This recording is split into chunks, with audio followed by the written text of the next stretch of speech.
Bonjour à tous, j'espère que vous allez bien. Je vous retrouve aujourd'hui pour quelque chose que je vous ai promis il y a quelques semaines et j'ai, excusez-moi, mais complètement oublié de le faire. Dans une vidéo d'un dimanche, je vous ai expliqué que j'avais retrouvé une technique que je connaissais depuis une trentaine d'années et que je ne sais pas pour quelle raison je n'avais jamais mise sur la chaîne.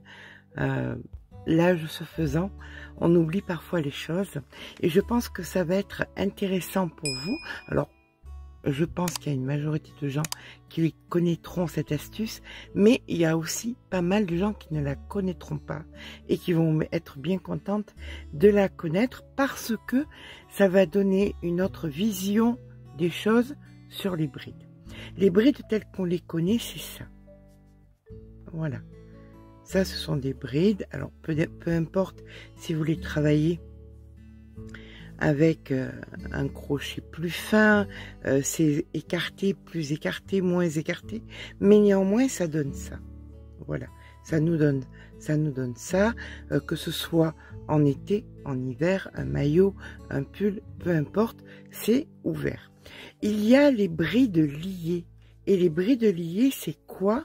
C'est ça. C'est les brides que vous ne pouvez pas ouvrir, et pourtant c'est exactement pareil. Ce sont des brides. Alors que vous fassiez avec du fil fin ou un fil épais, le fait, ça sera le même résultat, le fait qu'on ne verra pas à travers. Donc si vous utilisez un fil fin l'été et que vous faites cette technique, vous aurez cet effet que vous ne verrez pas à travers. Allez, je vais vous montrer.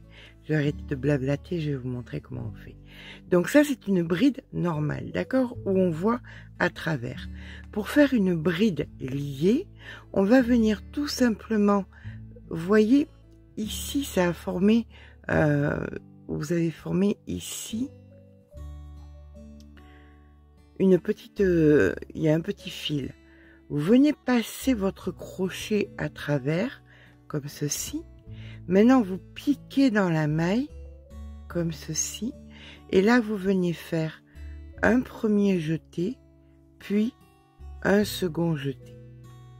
Vous pouvez déjà voir que là, vous ne pouvez pas les séparer, alors qu'à côté, vous pouvez les séparer. On recommence.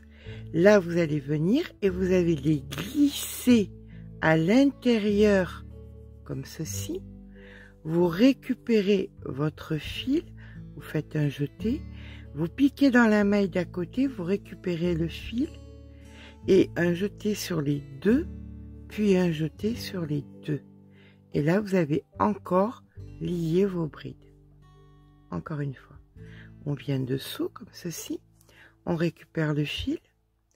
On vient récupérer le fil et un jeté sur les deux et un jeté sur les deux.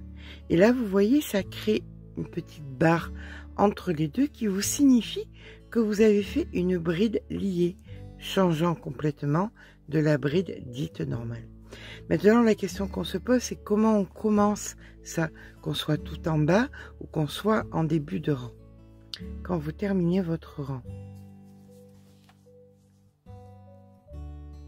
Alors, vous pouvez bien évidemment faire quelque chose de changeant et d'alterner les choses. Vous faites un rang de brides liées et un rang de brides normales. Pourquoi pas? Donc, quand vous terminez votre rang, ça, il y a plusieurs écoles. Chacune commence comme elle le veut, mais pour faire de la liée, il faudra dans tous les cas faire 1, 2, 3 mailles en l'air. On tourne le travail.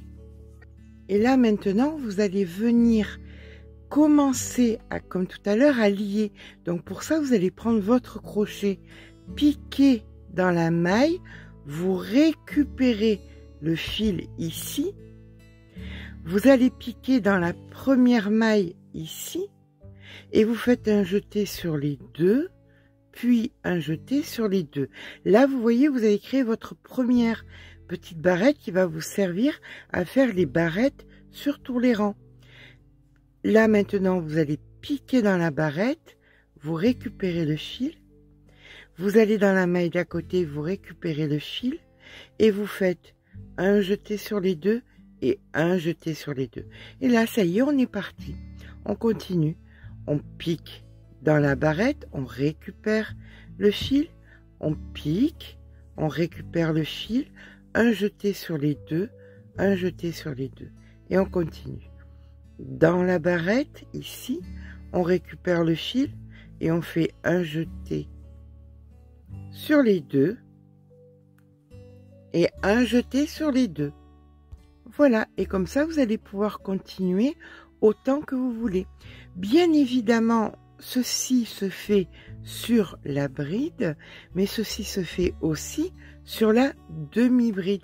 Si vous voulez passer en demi-bride, vous allez venir donc mettre le fil sur le crochet. Celle-ci ne sera pas liée, qu'on soit bien d'accord. Donc là, vous venez faire une demi-bride. Ok?